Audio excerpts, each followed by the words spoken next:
আল্লাহ বলছেন মানুষের মধ্যে কিছু মানুষ আছে, সবাই না, ওয়া মিনান নাস, মানুষের মধ্যে কিছু মানুষ আছে যারা কিনা মাইয়াশরি নাফসাহু ইবতিগা মারদাতিল্লাহ, যেই মানুষগুলো আল্লাহ পাকের সন্তুষ্টির জন্য তাদের নফসটাকে বিক্রি করে দিয়েছে।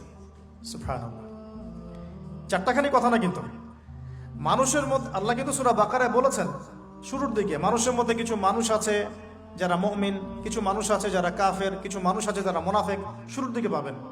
এখানে আল্লাহ পাক বলছেন মানুষের মধ্যে কিছু মানুষ আছে যারা তাদের নফসটাকে আল্লাহর সন্তুষ্টির জন্য বিক্রি করে দিয়েছে। সুবহানাল্লাহ, মানে তাদের জীবনের মূল থিমটাই হচ্ছে আল্লাহ পাকের সন্তুষ্টি অর্জন করা।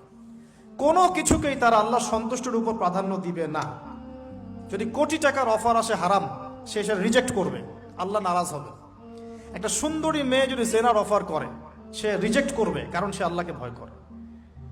সে আল্লাহ পাকের জমিনের উপরে গায়রুল্লাহ বা কুফফারদের, তাগুতদের কোনো লজ ইমপ্লিমেন্ট করতে পারবে না, কারণ সে আল্লাহকে ভয় করে।